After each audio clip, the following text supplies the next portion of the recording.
just came out right there, huh? What was that? Quarter ounce ball head jig. Oh, so a little lead poisoning to start the day? Yeah, good enough Actually. to start the pod. Yeah. Tungsten. No. Oh my god. Anyway. Nice, dude. That's a good start. Yeah, it's a start. So we were talking about, hey, what are we going to talk about this episode? And I said, let's talk about bass fishing. Followed up by Zoob's statement of no. Oh, I'm not getting kicked out of the chat again. No. We're going to finish on that. We're not going to talk about crappie fishing. Oh, we might talk about crappie fishing. You never know. Might as well be crappie fishing because it is negative absolute brick out there. I think all the bass are sleeping. Yeah, I had a nice fun day working in the snow today. So agree. But I worked in my climate-controlled house. It was a nice warm 72 degrees. Very cool. Anyway, what I did notice is it just absolutely wreaking havoc on the ice. Oh, what do you mean? It's the wind. Nothing can happen with this wind. And it's going to be blowing all week long. Like, I think Thursday's going to be even worse. I was at work today, and Sam had a refrigerant leak in this Mitsubishi unit on this beautiful lake house on Lake X, we'll call it, because I'm working on this house. I have access to this little juice hole. Anyway, long story short, I watched this lake ice over today. Really? Jeez. There was probably, I don't know, a 200 square foot open area of just the last little piece. And over as it became dark over the last 4 hours, I watched it just slowly tap off. I watched there's a lake I drive by every day on my way to and from work. And this morning it was freshly iced over. You could tell it was just that little paper thin, deal. And then on my way home after all the snow, it looked just like a gray pile of slush. Nice.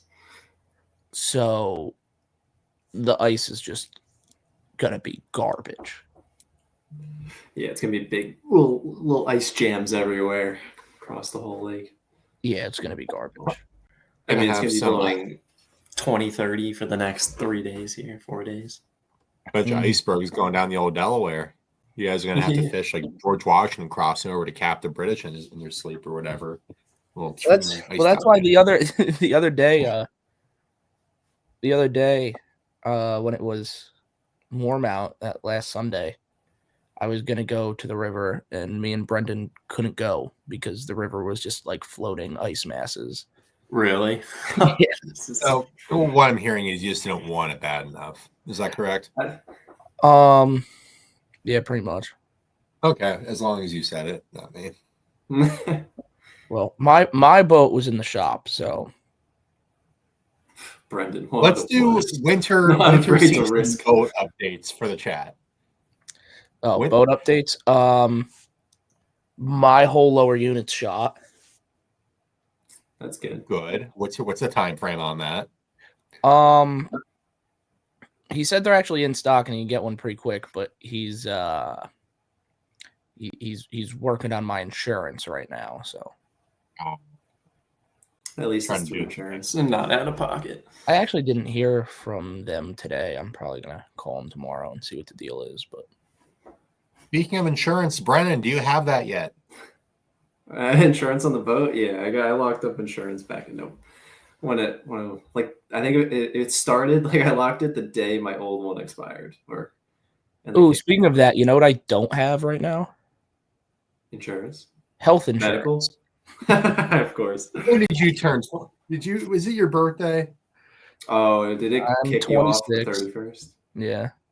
I'm 26 now, so my daddy's healthcare no worky. That's fine. You just don't get hurt. Just don't get sick. No, let's actually mark a historical thing today. The first person in the U.S. died of bird flu today. So not nice. Better. that up. Yeah. R.I.P. That's cool. Yeah. Could be you. Whatever. Could have been you. I'll get in front of it now and say I'm not getting vaxxed for the bird flu. So. Oh boy. It's all right. You're the super spreader anyway, so Usually. But I gotta get on that. My rig is still, I believe, in 2 pieces in Missouri. They said they were going to get back to me tomorrow 3 weeks ago. So I figured I'd give them How many times have you followed up in those 3 weeks? Several. So well, I gave them the holiday off. I gave them the holiday off, as I should. So I'm gonna give them. I was gonna give them one today, but I'm gonna give them a hoot and holler. I'm like, hey, where's my thing? Is my boat back together yet? Speaking of playing Where's My Thing, we are currently on month 2 of Email Threaded with Lawrence.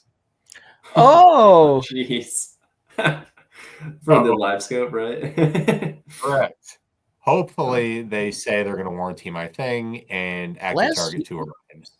Last week, we were all excited about getting an Active Target 2, I guess. Right, and they haven't followed up on that. They're like, hey, we'll give you an Active Target 2, but just send your thing in so we could, see what's going on. If it's broken, Active Target 2, because they don't make Active Target 1. Mm-hmm. Which, Active Target 2 have, well, you use Mega Live 1, so I'm not even going to listen to a word you say. Me? No, I'm sorry. For my angle, this is Brennan, this is Alex. Oh, it's reverse on mine, but anyway. And the voices are over there. And that's Andre. But anyway, I don't know. People say to like it. One of the better forward-facing sonar anglers, and this is a controversial take, Mr. Josh Jones, he loves it. And granted, he does a different type of scoping. So, there is, in my opinion, one very valid pro Active Target argument. And it's a weird one because not all people might feel this way, but I think it's a benefit. The cone is narrower. Gives you a little more. Well, no, compared to LS32, it's wider. You're comparing it to LS34, correct? Yeah. Okay. And Mega Live too. It's narrower than both. And the reason I say that that's a plus is because at greater distances, you're going to get more accuracy to actually where that fish is and putting your bait there. To people who may or may not know this, let me demonstrate this for a second. Your live scope is going to shoot out, like that. So the closer a fish is, the more narrow the cone is, and the further out, the wider and wider it gets. So once you get past 60, 70 feet, your beam is a few feet wide. And so you could be seeing a fish on it and make your cast straight. But if it's 80, 90 feet out there, it might be 3-4 feet to the left of where you actually cast it. So the narrower your cone is, you're going to see less of an area. But if you're good and you're efficient with your live scope, that shouldn't be much of a problem. You can find the fish. And once you're on the fish, you should be able to land your bait on it better. So that's more of a thing where that's probably a positive for people who are really good at it, and probably a negative for people who are starting out and just learning it. But I will give them credit on this though. The one thing that's nice with Active Target 2 is, it's not it's hard to say with nice because you said the beginner aspect. Active Target 2 has, I think, 3 settings besides you could set with the color palette, you could set your contrast and your sensitivity. And there's also a noise reduction, but that's it. Yeah. It's very, very simple to tweak, very simple to, modify. With LS32 and 34, there's countless settings, countless parameters you could really work with. Not countless, but there's about a dozen, maybe about 10.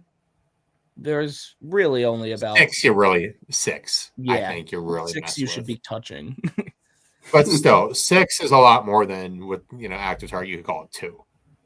Sure. And for people just getting into it, I'll tell you what, it is half decent for being a base understanding unit. Mm-hmm. It's not, as in depth. It's not, you can't really dial it in as well. But if you're just getting into it, it's not a bad system. Yeah, I mean, I remember our buddy Brendan has I think he has still the first active target, but I know he definitely had the first one when he first got his boat. And that was like early on in the live scope for me, like when I saw his, and I had just gotten my 32 and I didn't really totally like have it dialed in yet. And I remember going on his boat a couple times and actually really liking his active target. Now, I mean, now fast forward 3-4 years, whatever it's been, to now having like my LVS 34 and my bigger screen and having my settings dialed in and like knowing what I'm doing a lot better. Now going back and looking at his active target, I'm like, what is this? But I remember in the beginning thinking it wasn't bad. Well, no, because it's very comparable to the 32, but using that 34, especially a dialed in version. I mean, my tournament partner for my winter series this year, he had 34. Mind blowing. Yeah. Mind blowing what a game changer it is. Well, for me, I don't like it on Alex's boat because then I have to go back to Mega Live.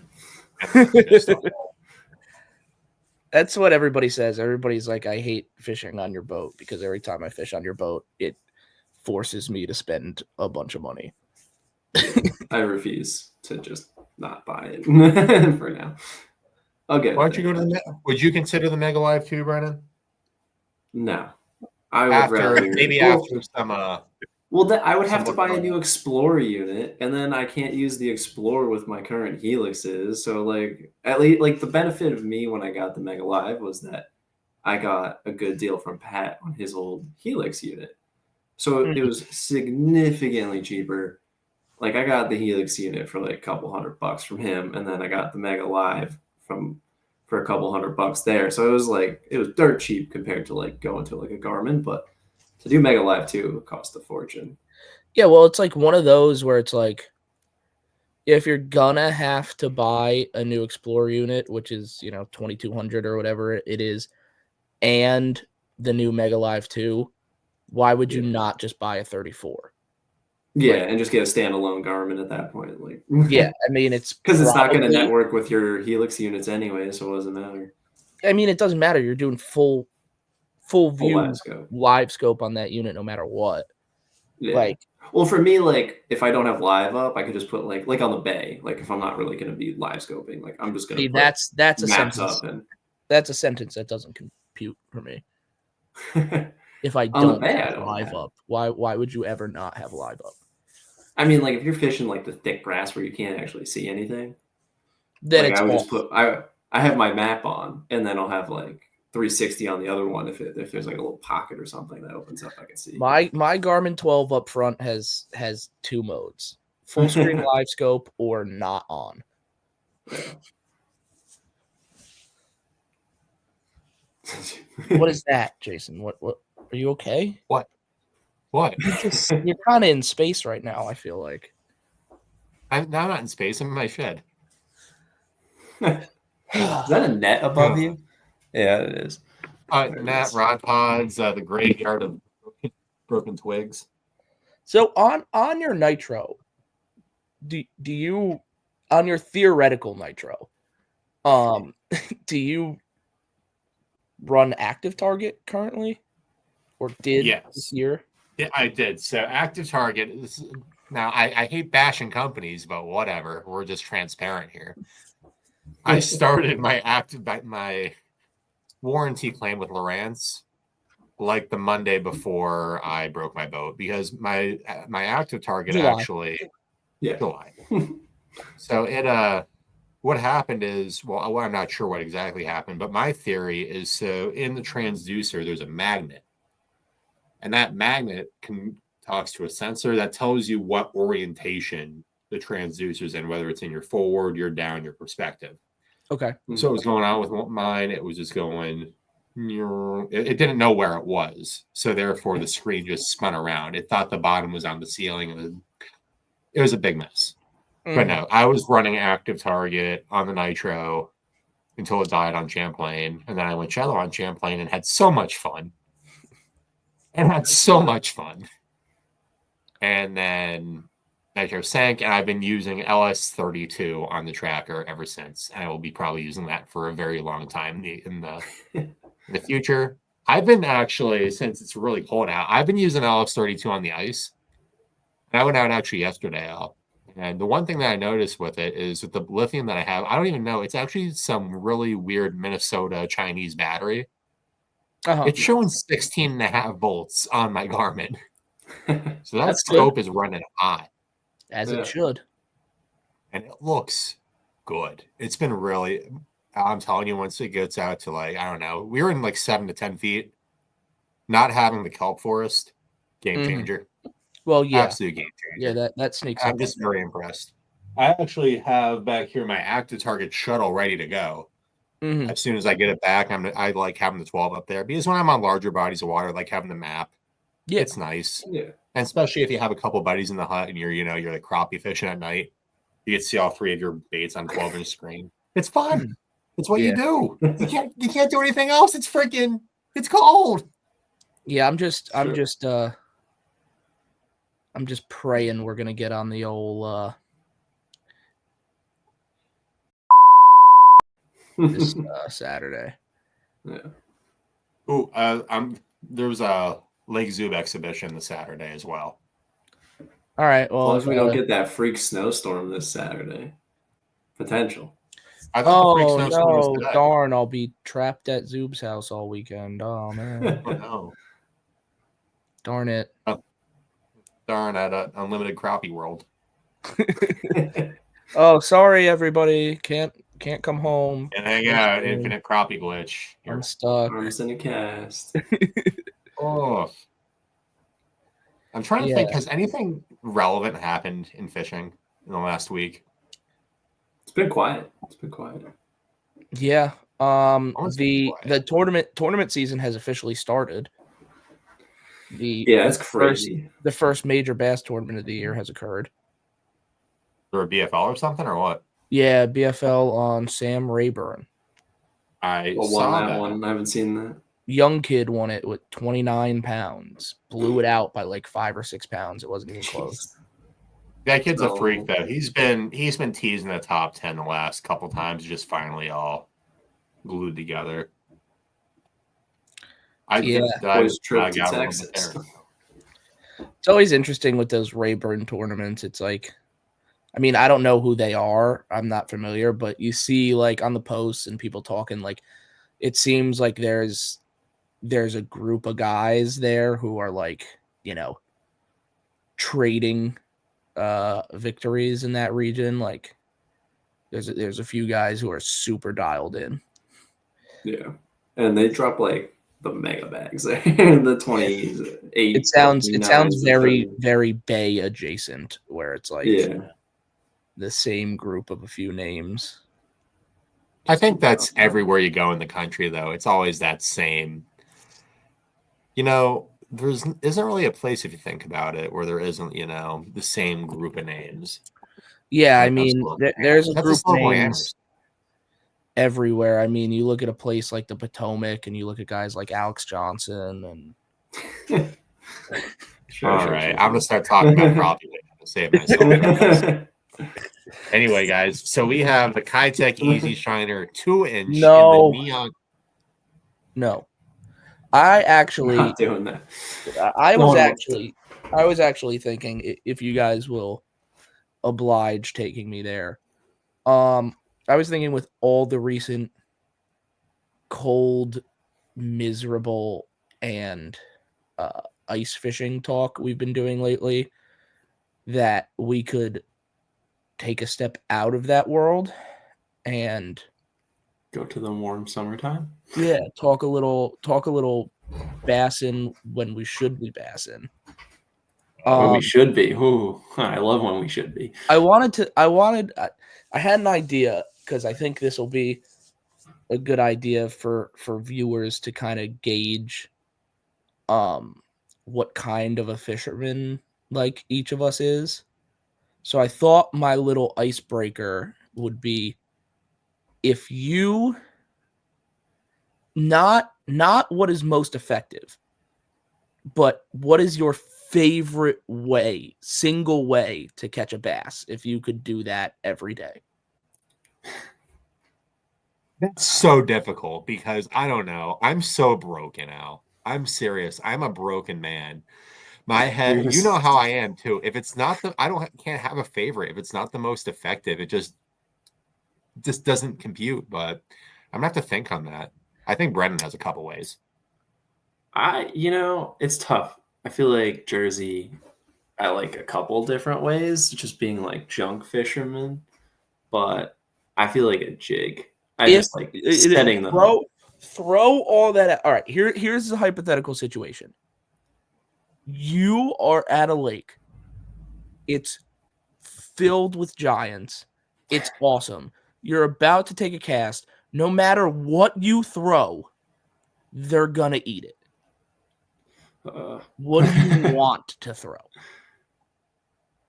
It's got to be something where I'm like just jacking them. A jig, a Texas rig. Dude, that can't be right.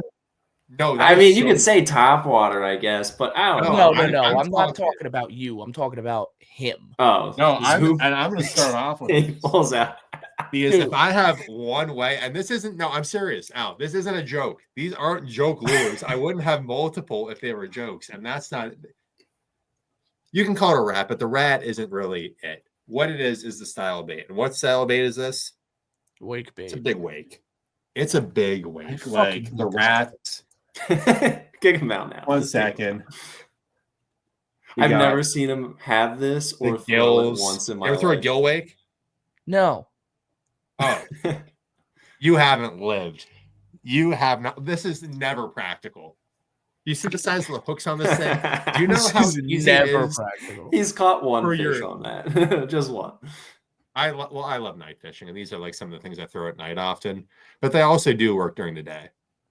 And if anybody was wondering, this is why Zoob's typical night tournament results are 2 fish for 8 pounds. Yeah. Because why would you not want to throw one of these things? Do you know how cool it is? Because he could have thrown a Sammy and done the same thing. Absolutely not. You cannot throw a Sammy and use a Sammy the way that you can work this thing. You could work it slow. I don't know. The gill wake is slow. I love wake baits. That's the number one thing that it comes down to. And I could talk for hours about the intricacies of it, but how I want to go down because this is the most impractical. There's situations where it's practical. A big gill wake or a rat wake, it's tough. Alex's face watching you right now. If fish eats this, it's sometimes it's a little more difficult to get it in. Your land ratio goes down a little bit. They eat it weird. But it's a dang giant. It's a dang fun time. I will always find a situation for a wake bait. I can't.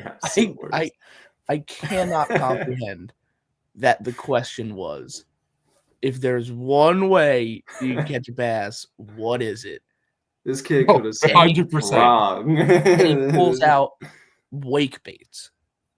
Yeah, no, that is 100%. If there is one way for me to catch a bass anywhere in the country, and I know they're going to eat it, and even if it's not practical, but if there's a chance, if there's a situation where, like, I don't know, I'll throw a big wake anywhere. That's so unbelievably random. That's so crazy. Like anything. Like, else. give me a situation. Give me a situation or something.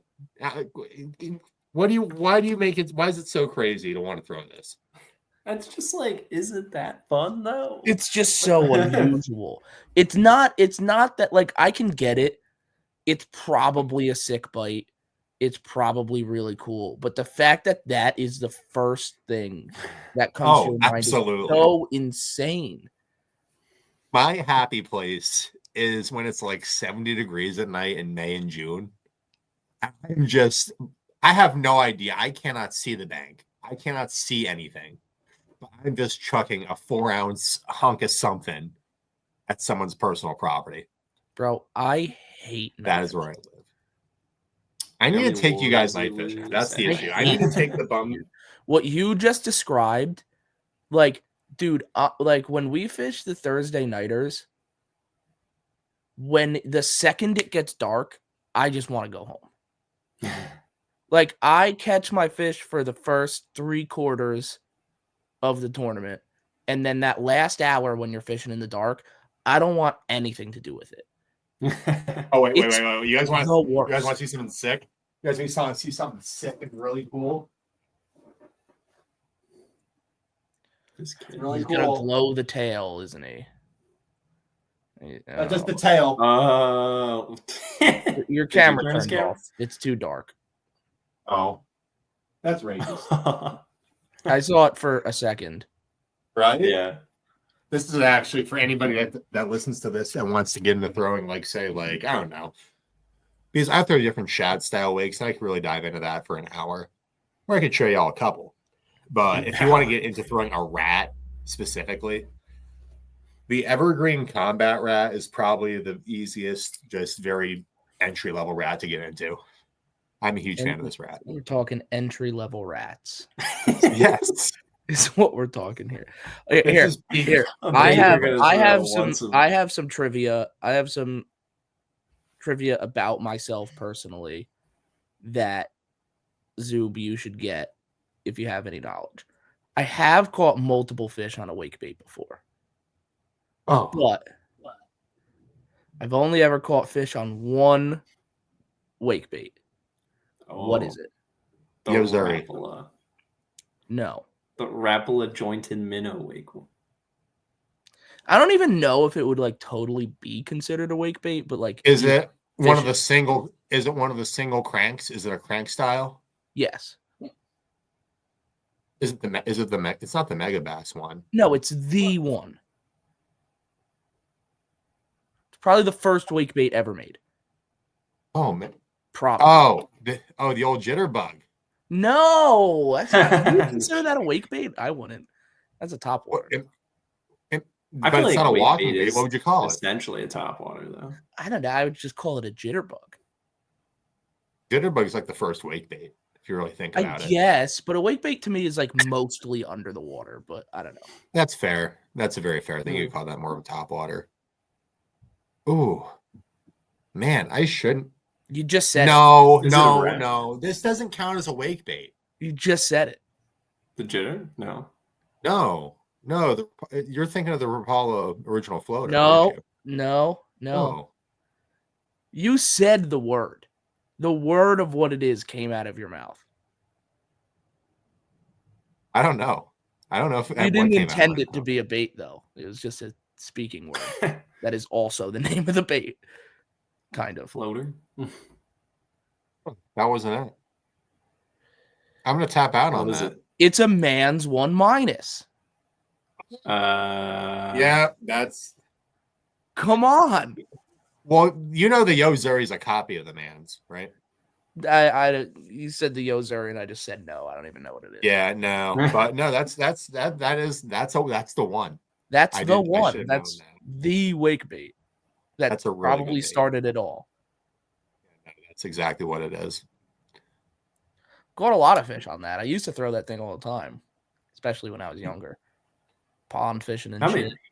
I'm going to say how many of those baits, like jitterbugs and stuff, I used to throw from the bank. I was never big on the jitterbug, but I loved the tiny torpedo. I haven't caught Tiny torpedo, I caught like a 6-pounder on like way back. I actually think I already told that story on this podcast, but anyway. Yeah, no, I liked the. So I don't have any of the Yozuris on me, but this is a box of all wake baits. Yes. That's crazy. That's why this is the real reason the nitro cracked. It just couldn't support the weight of an extra 6,000. I believe the man's finest kind of comes along the lines of this style. If I'm correct, if I'm right. Yeah. Close. Same body style. Very flat bill. Close. This is another really good one of that style. It's one of the single wakes. But this is more of a 1- type deal is this. And these are killer during, say, like the shad spawn. Up on Rip Rap. Oh. So the conventional wake that I typically throw is something more along the lines of this. He's like, this one's killer, but shad profile. It is. It's a good bait. What's that Smith Mountain wake bait? I'm blanking on the name. You don't want to say it, do you? Bleep it. I'm blanking on the name. No, I have the name. I know what it is. One second. I have a whole box of those. A whole box of them? That's I have one section in my very shallow crankbaits box that has 2 mans, 1 minuses in it, and that is my entire wake bait selection. I think I just have it mixed in with like some of my top waters, just like 1 or 2 sitting in there. So I'm actually missing the Smith Mountain one. That's been really good, the colorway, but this is it. And I guess we'll let it out of the bag. Why not? It's the Jackal Mikey. Mikey Senior, 140 size. And this is what really got me into wake bait fishing. Is this bait right here? And I never believed in it. So this is actually here. Well, we could talk about a Zoob story here. This is how I learned about the Jackal Mikey wake bait. It was a nice summer night, Smith Mountain Lake, the first one. Remember when I fished with Bryce and you killed your entire limit? Oh, and Alex remembers this tournament very well. I didn't kill my entire limit. I was afraid I was going to, but I was afraid he was going to. It wouldn't matter if he killed them all anyway, because I beat him. Like, I showed him up real good. No. Actually, I got him. That was only because I killed one. No, I got him. I got you right where I wanted you. Look, we don't want to. We'll talk about that tournament in a second. We'll talk about that later. All I'm going to say for my closing argument is scoreboard. Second of all, we were going out one night. One guy was coming back in to fish the night series on Smith. And the night series on Smith is a very, very popular event. You have like 60, 70 boats going out and like pitch black at night for a 3-hour night tournament. And for some reason we were yapping. It sounds great because it takes like 20 pounds to win for 3. I can't do the whole not seeing what you're casting at thing. Can't. Drives me nuts too. Can't do it. You get used to it. Your eyes like adjust. You can't use a light. Anyway, continue. Anyway, this dude tells me that I got to go up there because of the shadow responding. He's like, you got to try this thing. They have a couple up at the shop. And he actually told me to throw it on a long spinning rod because it sinks a little bit. And if you throw it on, like, I don't know, he had a weird way to throw it. I didn't end up throwing it that way. Yeah. And I'm not going to lie, during that tournament, we actually didn't catch a single thing on it. But, we threw it in the right locations. We weren't at the right location for the shad spawn because we were actually night scanning trying to find those. And we actually never ended up finding them.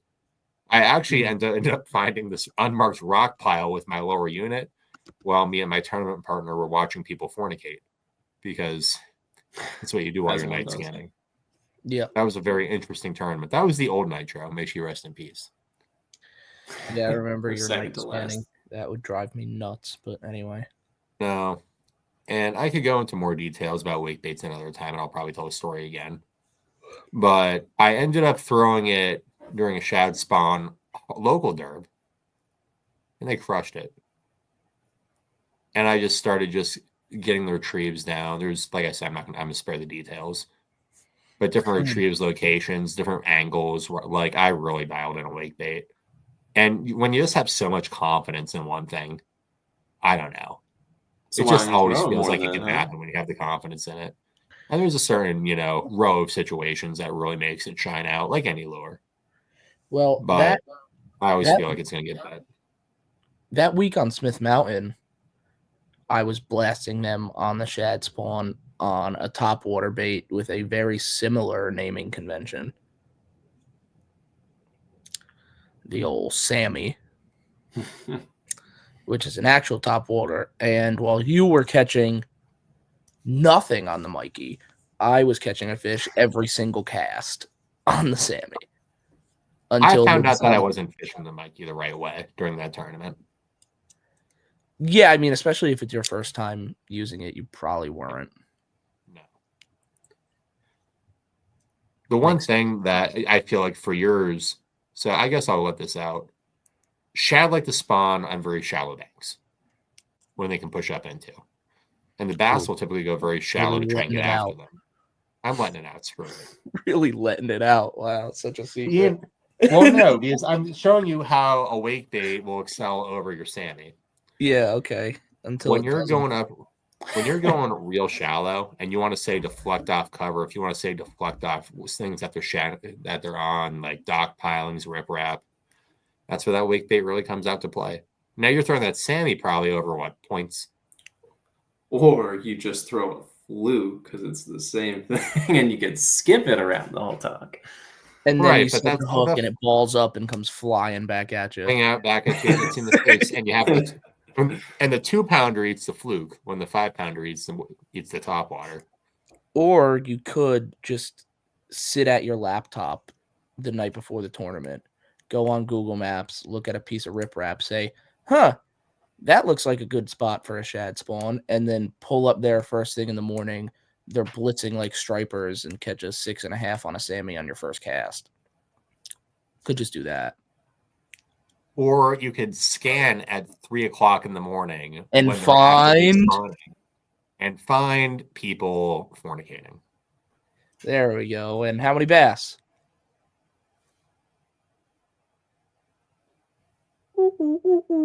Is that 1, 2, 3? No, that would be 0. No, that would be 0. Yeah, that was the answer there. 0. The year after, I went back there, however, and fished the Mikey the right way, and put on an absolute clinic. Is that how you got the coin? What? Is that how you got the coin? No, the coin was on Sandusky. Really? I fished multiple face-offs. We didn't win the one on Smith. Oh. That's right. That was Sandusky. You won the face-off in Sandusky? Yeah. Well, because every fish counts. What? What did you have? It got locked in the bay. Oh, okay. Yeah. that makes more sense. Hey, actually, no, it didn't get locked in the bay, but it should have. If I got locked in the bay, I would have had a good chance at a coin too. So that's what I'm saying. I feel you there, brother. We could talk about the coin another time. The coin is a nice. The coin is something else. Insert Bill Pickles image. The night after the coin. I can't tell that story because I don't remember the whole thing. But that didn't happen on a wake bait. The wake bait actually burned the hell out of me during the college face-off on Smith because the water dropped another foot overnight, and everything that they were eating on wasn't existing anymore.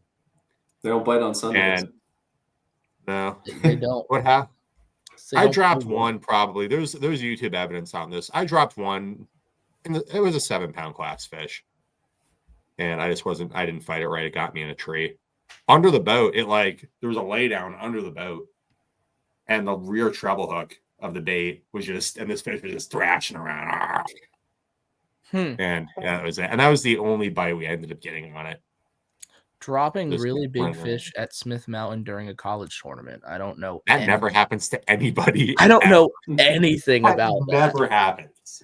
I don't know anything about that at all. Smith Mountain. Here's the thing. We can let the Mikey juice out of the bag now because that tackle shop at Smith, gone. Really? The tackle shop's not gone. But they're sold out of the baits. And what made those Mikeys so accessible? How do you know they're currently sold out of the baits? Did you drive by? How do you know that? Plug. Oh, your buddy. But no, so what happened is here's the SML Mikey rule. The Mikey was lights out there, right?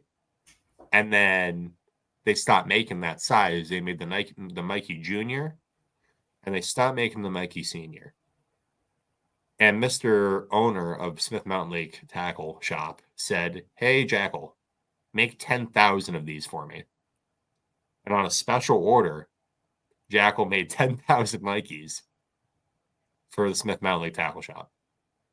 And he sold all of them? He sold out last year.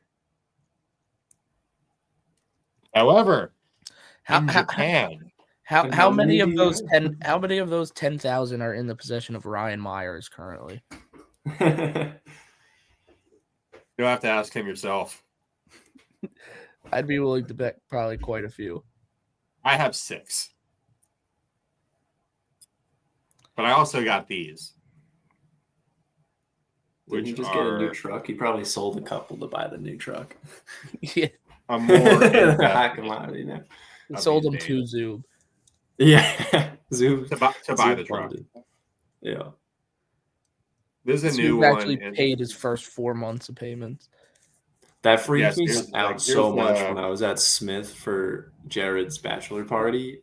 And I get a text from Zoob, and he's like, "I'm behind you." And it's a picture of me in my truck and my boat driving down the like Virginia highway. Like I just left Smith Mountain. I was like, what? That's so random. So crazy. That's a 180 size. And this is the old style. And you can hear the knock on this thing. It is loud. Do you know about the other... really good success on this year. Do you know about the other weird specific Smith Mountain local bait? Are we really letting it all out? I guess. I mean, I don't care. I don't live there. You know which one I'm talking about? There's a couple, but it's an old school guy. I don't know. I don't know why people are obsessed with specifically this bait there, but they are. There's a lot of other baits that do the same thing. The old thunder stick. Oh, yup. Oh. I might not be able to pull one of these out. There's no way you have one. Would you believe that I actually, this is going to sound bad, I gave them away. No, it doesn't sound that bad because they're not hard to get. No, and I've never really used it in any context besides Smith Mountain, and I never really caught much on it. But why specifically the thunder stick and not just any? I don't know. I'm just looking at images of it, and it looks exactly like any other. We're also talking. We're talking specifically the jointed one. Interesting. Sure, or Apollo jointed minnow will work just as well. Probably. I don't know. The local guys there are obsessed with that thing. That's with the thunder stick. That's correct. Yeah. I've heard that from multiple 50-year-old locals at Smith Mountain. Gotta throw a thunder stick. I don't know. One guy won on a tournament there once, and they're like, yeah, they published it in a BFL article or something. Yeah, probably the thunder stick is easier thrown on a spinning rod. I think if you want to use it in that application, if you want to think about it, like a 7.2 medium heavy spinning rod. Yeah, whatever they do. That's a unique thing, but it's just when those AOY. Here's my theory on it too, and I'll just really let it out. I think when AOY are spawning specifically, they go for a jointed bait like this because they don't think that this whole thing is a singular fish. I know. Yep. I knew you were going to go down that route. I think they think each of these segments is a fish just messing around on the surface, and they just open up and glob at it. Or it's just one big fish that they're like, oh, that's not a bad take. Alewives aren't that big. That's why they go for the thunder stick, and that's why they only go with the jointed, really. I like that take a lot. Well, which alewives are we talking about? Of it. We're talking about Lake Champlain alewives because they can get pretty Southern alewives. Well, no, even the alewives up by me, like, I don't know, like, Al, you know this first one is like, this is, well, I mean, I have alewives that are that big. Like, I don't know. This is like a really good size of a large alewife. It's probably this 140 size. There's a fin clip on it right now, but yeah, I mean, you go up to those Lake Champlain alewives are crazy. You go up to Champlain in May, start catching some of those shallow smallmouth. You'll come into the boat, they'll start spitting 5-6 inch alewives out. It's crazy. You would never fathom how big of the alewives get because you think of alewife always, I don't know. Someone goes up to you and says alewife, your head should probably go to 2.8 Kitech. But I don't know what's going on. I don't know if it's with us because alewives have a die cycle, you know. On Lake X, they're all like 2.8s. Every several years or so, the alewives are supposed to they die off in like a big mass death. And that usually keeps the size in check. And I don't know the typical things, but Champlain and a couple lakes by me. Do you think they're gizzard, Chad? Yeah, they get pretty big. They get pretty big. They get pretty big. I caught in May at Champlain one year. I caught a 5 1/4, and it spit out probably 6 or 7 like 5-inch alewives on the way to the boat. Yeah. They're just all lost a quarter pound, half pound right there. Yeah, probably. Well, that's the one thing I'll give you a hand on OS34. You're able to see when you're at those schools of bigger alewives. Oh yeah, I can tell you what type, the exact size of bait fish I'm looking at. Yeah, that's on there. With the Lowrance, it's typically a ball, a big blob. Yeah, that's what kind of there's two things that kind of contradict each other, but if you know what I'm talking about, you'll know what I'm talking about. On the active target and the Mega Live, there's a lot less like clutter, like your screen is cleaner, but when you're looking at like a ball of bait, for instance, there's a lot less target separation. Like a ball of bait just kind of looks like a fuzz ball, like with like streaks in it. Yeah. Whereas like if you're looking at it on the Garmin, especially I run the blue color palette because you get different colors for like different hardness of return. So like the middle of a fish will be red and then like yellow around the you know orange and yellow or whatever. So it you can see like the individual bait fish in a bait school because it'll be a bunch of little tiny red dots, and based on the density and size of those dots, you can kind of tell what you're looking at bait fish wise. Like it doesn't look like just one homogeneous cloud. Like you can be like it looks like a pointillism painting, like you know. Yeah, no, there's more separation between the individual bait fish versus just a cloud. And that's another reason. I mean, we've been talking a lot of live scope at the beginning of this, but that's another reason why I'm a big fan of those multiple color palettes, because I think, again, this is another kind of contradictory statement, but if you know what I'm talking about, you know what I'm talking about. You get a little less detail in terms of like real world detail. Like if you're running like the amber or the dark emerald and you're looking at like a tree or a rock or whatever, like it actually looks like a tree or a rock. Like it looks like a picture of it. If you're running that like blue color scheme, for example, with the different colors and hues, it doesn't look as like picture perfect. But if you know what you're looking at, you actually get way more detail out of that. It looks less realistic, but it's more detailed. You just have to have like your mind trained to know what you're looking at. Like it doesn't look exactly like a picture, but if you know what it is, you know what it is. And I think that helps a lot when you're talking about like looking at what kind of fish you're looking at and looking at what size fish you're looking at. And a big one is like I was talking about with that cone angle. You have a bit of a wider cone angle, you can kind of dial it in by just like tweaking it like back and forth a little bit, and your return will get more or less red. And the more red it is, the more centered you are on it. So you could see that fish, and it might be in your cone the whole time, but if you go back and forth a little bit, you could figure out exactly what line it's on and then put it on his head, which you can't really do with those color schemes that are just one color. You know, you kind of can because it'll get like brighter or softer. It's just like way easier to do it with the blue one, which I don't know. A lot of people disagree with me on that, but I think that's by far the best way to run live scope. It's basically like I see a lot of people that run that. I mean, you should put a little picture of that so people know what you're talking about. But I mean, it's not a flash return, but it like has it's a hardness feature. You know, it has your return density that come back to you, so you can really determine what's going on there. Exactly. I'll tell you what, it takes a long time to get used to. If you're not used to that color palette for a while, it throws you for a loop, and you're like, everything looks like sparkles for a second. Yeah. But after a while, you know, I agree, because that's what I started running on my LS32, is that color palette. And after running, would run a blue color palette on the rants, but it's just a blue, you know? Yeah.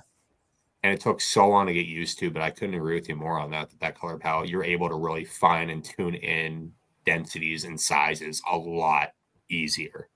Yeah, like what Garmin calls blue, they just call it blue. It's not really flasher. Blue. It's your classical it's normal 2D. Like 2D. Yeah, it's your classical 2D color scheme. I think they have it on the new Mega Live. I think they call it Doppler on Mega Live 2, but it's like the same kind of thing.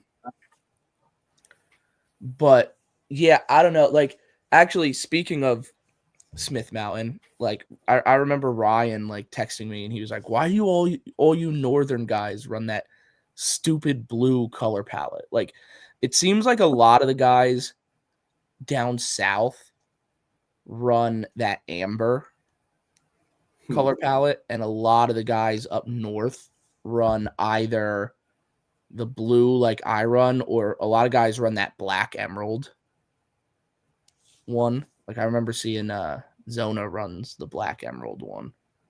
And I know a lot of guys run the normal emerald too. Emerald for some reason. I have a theory also. This is a crazy Zoob theory. Okay. That sometimes it's easier to interpret colors based off your own personal eye color, because it reduces your glare. I think that's a reason why they have so many. You know, if you have brown-green eyes, run a brown-green pattern, you'll reduce the glare. You'll be able to, you know, perceive those colors a little better. That's why I ran blue. I don't know. Yeah, that actually is interesting to me, because on like the blue ice, which is probably more like what your blue on Lowrance was, I feel like I can't see shit on that. Like, that is like, to me, one of the worst color palettes. Like, I can't see anything. But I mean, I think blue. I haven't really used that confidence palette. Yeah, but I don't know. I definitely like, if you're like actually scoping in terms of like scoping the technique, not just using your live scope, like running it on that blue Doppler 2D is the way to go. If you're targeting, you have to. It's the difference between catching a 2-pound bass and a 4-pound bass at the end of the day. Yeah, I mean, I can tell you, like, with that different color density, I can obviously, you can tell from size too, but it just gives you like another dimension to it. Like, I can tell you way better like what kind of fish it is, how big it is, based on, and he's eating baits again. He has a full swim bait in his mouth. He's just eating some Sankos for dinner here, dessert. Why are you the way you are? I don't zen or anything. So, instead, I just stuffed some Yamamoto's down. Zoob hit on 20. Hit on 20? What do you mean? Me and Zoob were at the blackjack table in the casino. No, we weren't. On Friday, and he hit on a 20. Jesus. It was 20. It was 20. It was Did he get it? No, there was an ace in there. The dealer literally didn't let him do it. The dealer was like, idiot. The dealer was like, "What, dude? You have a 20? No." That's great. And then the old guy at the end of the table goes, "What? You have a 20?" And I was like, and he goes, "You know him?" I was like, "Yeah." And he was like, "Did he go to school?" And I was like, "Well, he actually has a master's degree." And he was like, "Oh my God, they're giving them to anybody nowadays, huh?" He's correct. Anybody, they give them to anybody. Yeah. Anybody who pays for it can get it. Yeah. Correct. That is so out. Yep. But anyway, Brennan. Well, Alf, what about Alex's favorite? What if you can catch one on any lake with any lure of your choosing? You should know what it is. I would say the jig. Kind of. A jig Texas could rig be used for this, but that's such a basic answer. More or less, no. But I'm not saying just a jig. Flipping grass. Yeah, it's got to be. I wanna pitch it within 5, 8, 10 yards, and I just wanna lean back. Yeah, flipping grass the old school way. I'm talking 6 feet of clean milfoil with plenty of space in between it. I'm talking nice a 3/8 tungsten pegged with a rage crawl on it. Flip, click. If I could only ever catch fish one way, it's that. No question. No question. It's got nothing stupid like Zoob. Nice and simple, straight into the point. Is that stupid? I enjoy things. I enjoy flipping grass. But instead of throwing, into flipping the grass, he'd rather blindly cast in the middle of the night. A lost bluegill over the top of the grass.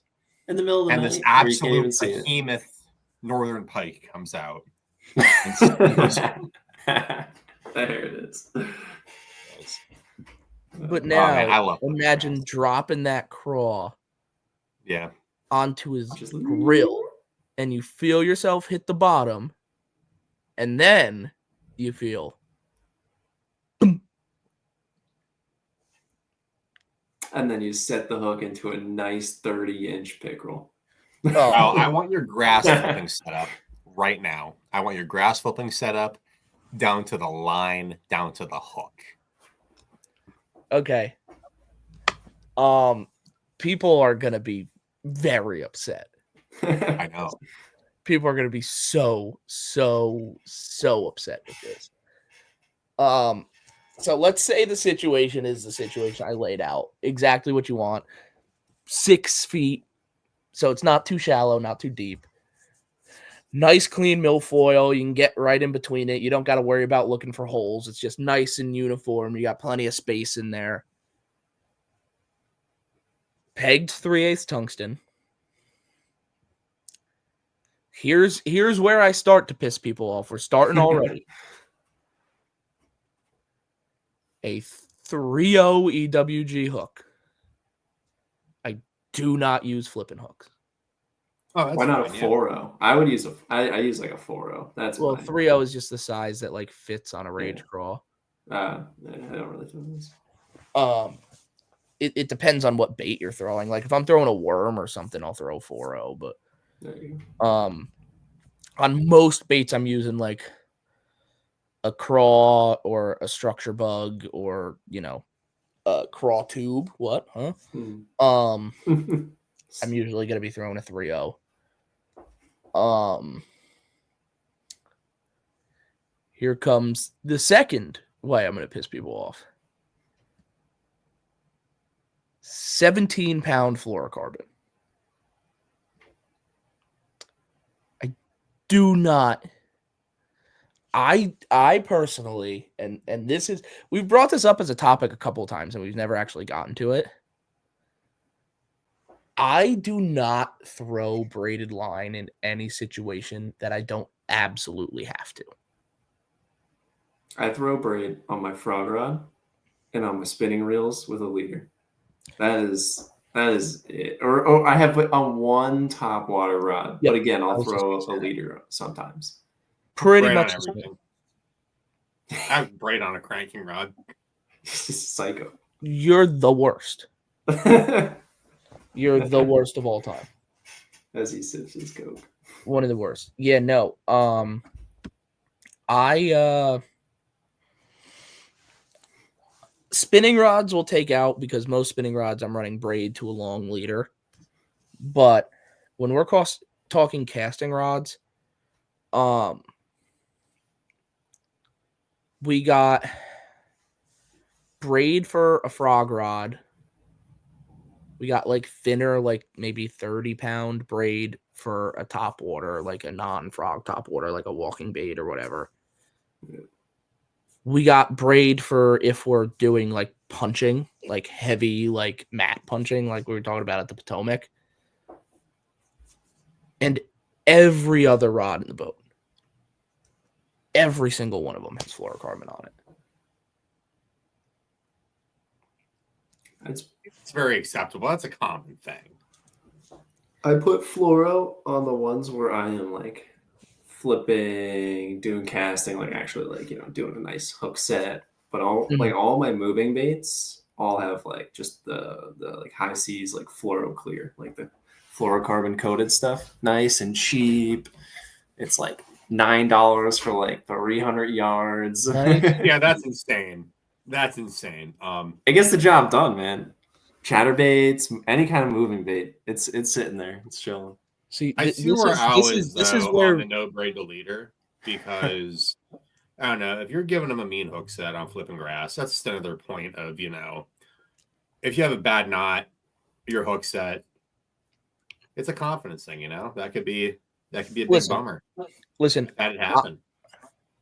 I'm absolutely terrified of the braid to leader doing something like flipping or throwing a jig or like anything where I'm like cracking their balls off. I'm absolutely terrified of that. And also, I'm not gonna argue somebody on this because I guess technically I can't like prove you one way or the other for a fact, but you will never change my mind in the fact that I fully believe that if me and you are standing next to each other on the front deck of the boat doing the same thing, and you are throwing straight braid and I am throwing straight fluorocarbon, I am going to get more bites. It like I said, I can't prove that to you, so I'm not going to have an argument about it, but in my own head, that's a fact. To understand straight to myself. About like a braid to leader to yourself. Do you think you're going to get more bites with the braid to leader? I mean, with the straight fluoro compared to the braid to leader? Yeah. Yeah, okay. That's fair. Yeah, I do.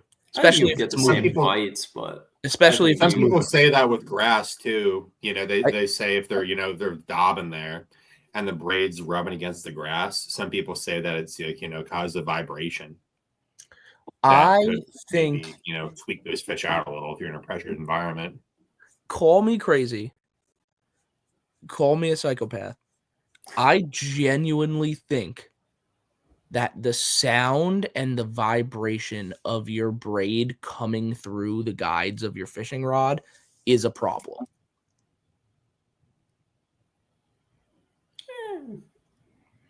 I think it's just a part of the hydrowave system, just calls them in a little bit. I think it's a problem. I think it's a problem, which is why I won't even throw an A-rig on braid because I'm afraid of the vibration. I throw an A-rig on straight fluorocarbon.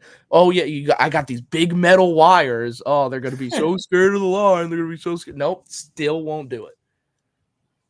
The A-rig's going on straight 22. Well, what do you think about that on like your spinning rods, though, when you're doing finesse and you got braid? It's a much thinner diameter. Well, go ahead. Yeah. This is your battle, Al. Well, I guess thinner diameter. As the years have gone on, my leaders get longer and longer and longer and longer. I'm running like at least a 15-foot leader on my spinning rod, sometimes significantly more. Interesting. And like I said, one of the issues I have is vibration with the guides, but like I'm not throwing moving baits on the spinning rod. That's the main thing too. I mean, think about how often when you're fishing with a spinning rod, how often you're reeling something in, like straight reeling, not jigging, not jerking, not twitching, straight reeling. And that's why I said I have braid to leader on most, not all of my spinning rods, because if I am moving something on a spinning rod, I'm throwing that on straight fluorocarbon. I throw a spy bait on. That's the one thing that I throw. I have a dedicated rod for that.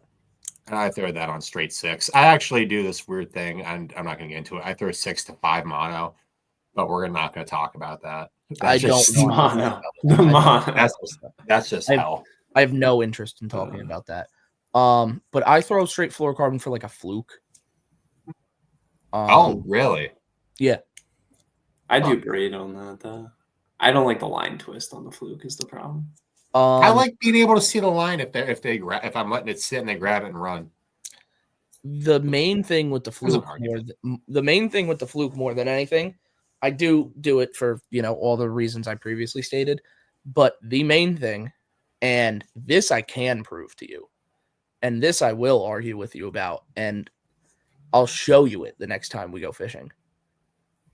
The fluke works and moves unbelievably, objectively, noticeably better on straight fluorocarbon than on braid. You know how sometimes the fluke comes to the top of the water and blows out and keeps going to the same side and it's pissing you off? If you get rid of the braid, that does not happen ever. What if you're running like a 15-foot leader?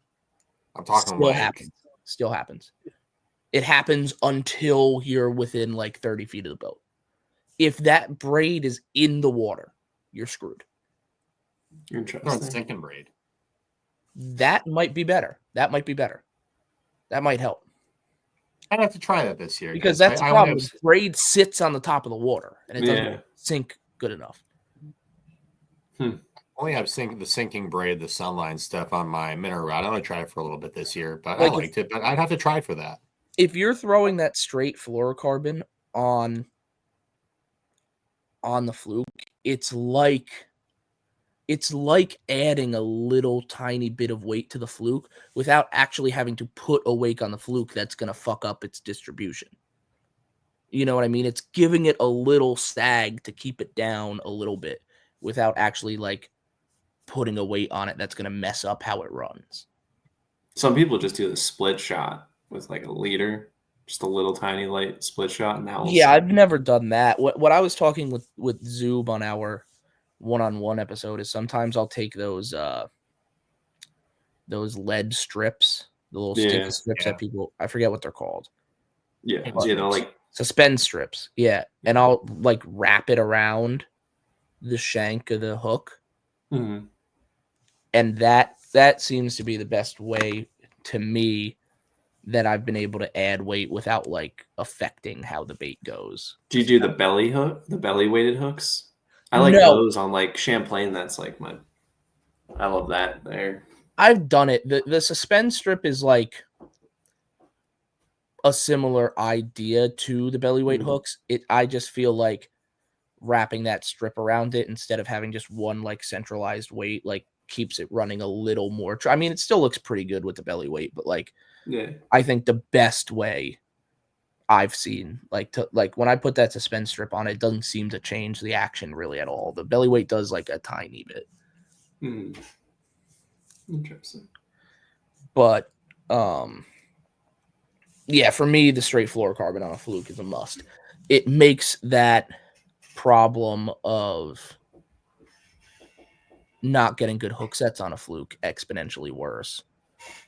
But that's why I boil all my flukes to death. And I think it's an absolute must. If you're throwing a non-boiled fluke, you're a psychopath. You're actually mentally ill.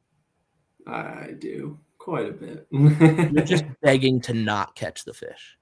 You're just like, hey, bite this and don't get hooked. That's what you're saying.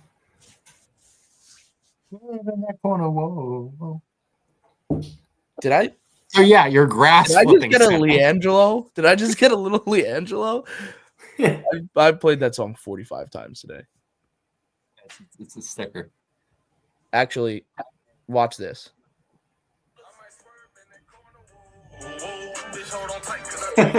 It was up on my phone. Oh yeah, had to press the play button.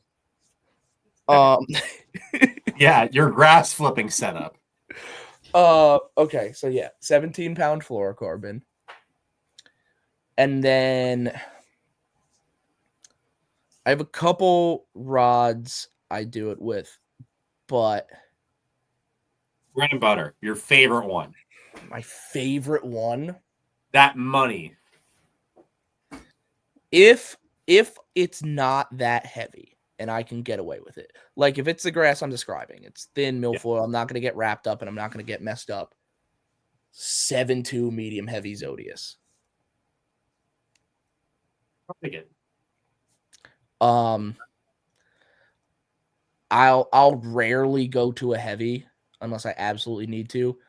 I'll beef up to like a 7.4 medium heavy Dobbins or a Powell if I want a little bit more than that Zodius, but if I can get away with it, that 7.2 Zodius is probably my favorite. It's the fishing story this week, by the way. Dobbins. What? Dobbins. Oh, yeah. I don't really know. I don't really know what that is. What's going on? I've seen Brendan, you're the registered Dobbins merchant. You know the deal, right? You're also a business guy. I like heard about it. I didn't really pay much attention to it. I saw a bunch of people blowing it up on Facebook. Gary sold out to an equity firm essentially, and they're during Christmas break, the shutdown. You know, your time off there, Christmas to New Year's. Apparently, I don't know if is it true though that they laid off, like they shut down the Sulphur Springs, like warehouse, like their main like shipping distribution center, and closed it, and they like basically consolidated to one out in California or something like that. Yeah. But they laid off a bunch of people and they like, I don't know, consolidated. So, but everyone all of a sudden was jumping to conclusions that, oh, the quality's going downhill immediately and all that stuff. But I don't know about that. If they're keeping the same distribution, apparently. If they're keeping the same manufacturer, it's going to be the same rod.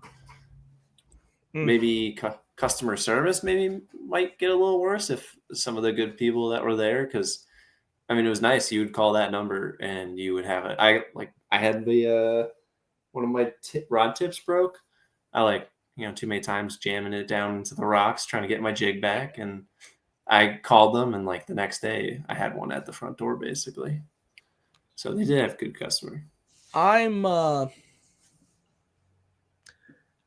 not buy Dobbins rods just based on the fact of I don't care about the quality or anything. I'm sure it'll probably be the same. I need the fishing world to stop going big equity. It's not going to stop, but you'll say that. What reel brand do you use? She doesn't count. I can't say anything because it's literally Shimano Master Race over there. It doesn't count if it's Asian. It's different over there. Is it? Yeah. I think it's still corporate greed. See, here's the thing though. Shimano is the equity that bought other companies. There's not a company that bought Shimano. Shimano's still Shimano. Shimano is just big enough when everything really started blowing up that they were able to not have to. Yeah, like Shimano, Shimano isn't owned by like Kellogg's. Like Shimano owns smaller fishing companies, but Shimano itself is not like the issue. I don't care. If Mr. Shimano said go die in war, yes, sir. Like, that's just how it's gonna work. They're just that much better than everything else that I don't really care. With the Shimano, then, so we're at the 7.2 medium heavy X Pride. What's the reel now?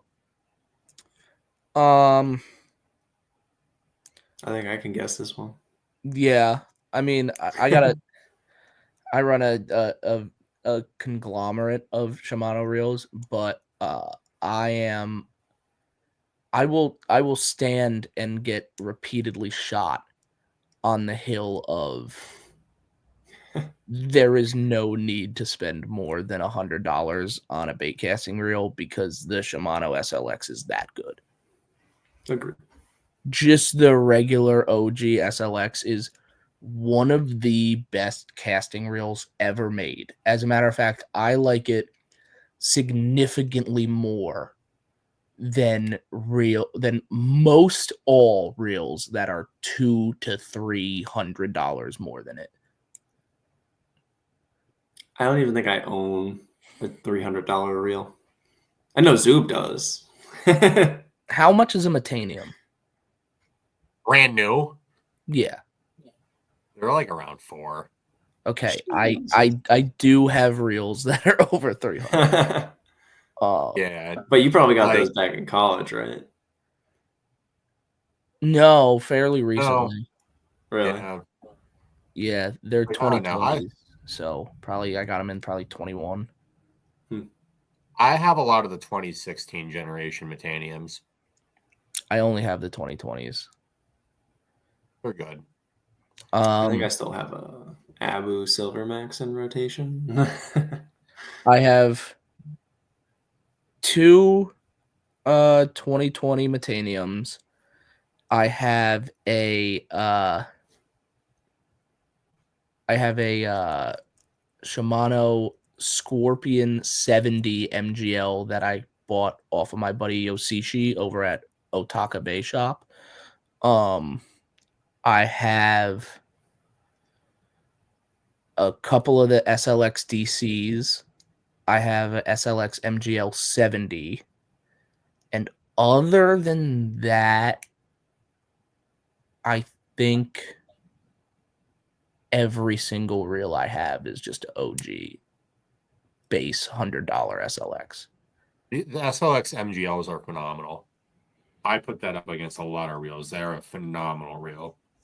The new generation of SLXs that just came out this year at ICAST with the new generation of Vanford. Also, I don't think I'll ever buy another reel. I mean, there's no reason. Like, I have Crown Arcs, I have an Aldebaran. No reason. No reason. I mean, I have those Metaniums, and they're good for certain applications, like a little bit like lighter, like small jigs and stuff like that. Yeah. But if we're talking just like standard baits, I can pretty significantly outcast my Metaniums with a regular SLX. It's just having that more control with that smaller bait. That's a big thing with the Metanium. Yeah, no, I mean, I like them for what they're for, but as like a all around, just like top to bottom of your rod order reel. And I think this also comes from, I have arguments with Andre, who was on last episode, about this too. I think this also comes down to the way I cast. Like, I don't like super like buttery fly off the spool reels, because I cast like really hard. Like, it's super, like you're going to bat every time you cast. Yeah, like I cast like I'm swinging full body swing, like every time I cast. So it's just, I don't know why, it's just how it's always been in my, and it's like far too late to change it. That's just how it's always been for me. So I like a reel with a little to it, you know? Like, I don't like if it's just flying off the spool all willy-nilly, like super fast, I'm casting it way too hard for that. Like, bird's nest central. Yeah, I mean, Brennan knows every single time I pick up one of his rods, I bird nested on the first cast. Every single time. because like the way my reels are set it's just so different than everybody else just because like I whip it all day, every day as hard as I can. So anyway, Andre argues that is why I like the SLX more than like higher end reels, but whether that's the reason or not, it's what I like. I've never been like using SLX and thought of any possible reason of like, oh, I wish I had a higher end reel right now because of blank. I've also only reason I could think that you really don't need an SLX is the SLX, they don't make them in a 300 size. And sometimes if you're throwing like, I don't know, you're throwing a bigger bait with a bigger line diameter, like, I don't know, I'm throwing a big bait sometimes. Yeah, like how far are you casting the big bait? I have what? Like, how far are you going to cast that big bait that really makes the huge difference? It doesn't matter. If you're still throwing 25-pound mono and you're casting that 40, 50 feet, Brennan, sometimes, you're taking down almost a quarter to half your spool. And it's changing your ratio. Your ratio a little bit, but I think it's also just about control, too. Yeah, no, you lose a lot of control if you don't have a full spool. It's hard to control casting a really big bait on like a 150 size reel. But I have one 300 size reel that's like a specific big bait made reel that I throw like my glide baits and stuff on, but I only have one and I don't feel like I need more than that one. You ever used the 400? Jeez. No, I've used the smaller one. Is it a 200? Oh no, this is a 400B Calcutta. No, I'm saying what is the smaller one? Is it, what do they consider it? No, the smaller one's probably the 300, I'd say. I mean, what do you throwing a Corrado 300 or what? That's not a Corrado. No, in my hand isn't a Corrado, but for yours. I'm talking about a Calcutta. The 300. I have a small one. You might have a 200. You might have a 200 Calcutta. Then they might have one. I think they do. I don't use it for this anymore, but I used to. I used to throw the small Calcutta for crankbaits. Well, gosh, I mean, that's what Taku throws. That's what a lot of the Japanese guys throw. Really? They throw Calcutta style. Yeah. Oh, I didn't know that. No, Taku loves like a big open face style reel. My first real like crankbait setup when I first started like learning how to throw crankbaits was that 200 or whatever it is Calcutta on a Mojo Bass glass rod. The Mojo glass. Good setup. That's a goated setup. Yeah, I used to sling that KVD 1.5 around on that thing. Sling and stick. Yeah. The nice thing about that is I think that you have that big spool size and say you're using like a fit line diameter and you're using a small gear ratio. You just have to sacrifice anything. Yeah, it was nice. I broke that real saltwater fishing a while ago. So you have a 7.2. Is that it? What do you use? What's your ratio on your grass flipping deal? And left or right? 7.2. 7.2. All of my bait casters are righty. Alrighty. I can't. So you switch hands? If I pick up a lefty bait caster, I cannot do a thing. Just turn it upside down. I'm incapable of. Yeah, no. But yeah, I switch hands. Yeah. I mean, if I'm flipping, if I'm like underhand flipping, I won't switch hands. But if I'm casting, I switch hands. Even that, do this, just the cast, just the underhand. I mean, I can, like, if I'm skipping a dock, I'll go this way, Like, I can cast with both hands, fine. It doesn't really matter for me. But if I'm, like, really bombing it, I'm usually going to the right side. But I don't necessarily need to. And you switch hands before it even hits the water, so it doesn't really matter. Yeah. But if we're just, like, making 5-10 foot pitches in front of the boat, I'll just click it, flip, click it. Like, yeah. I can flip with my left arm or my right arm. I I don't really think about it, honestly. So sometimes I'm just going back and forth. Like I'll flip out this way and then switch hands, flip out this way. I don't know. Makes sense. It's not really something I like when I watch myself sometimes flipping like on video. I'm just like back and forth, back and forth. All over the place. Like watching yourself sometimes. I don't like. I have this conversation with people all the time. I don't like think about a whole lot.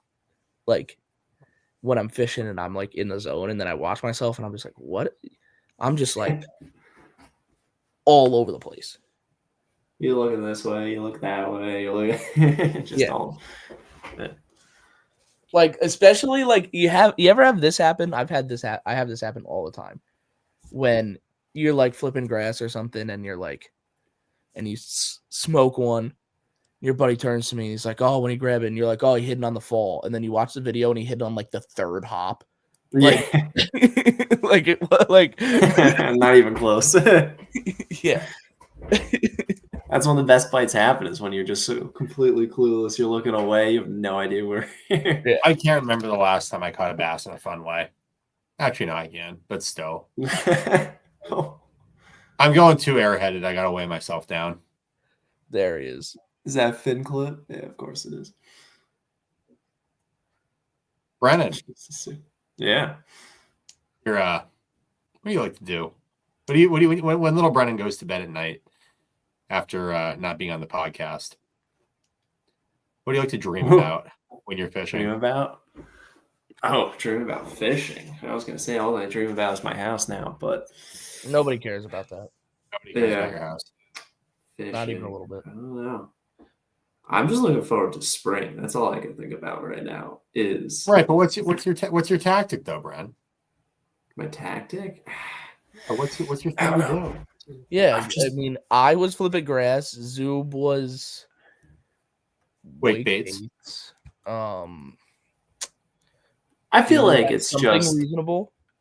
It's just I mean, I enjoy flipping grass. Grass is fun, but to mix it up, I feel like taking a jig and just running down the bank and throwing it at any type of object, a dock, grass piles, laydowns, rocks, anything where I could just like run down mindlessly and just pitch and flip at anything I can see.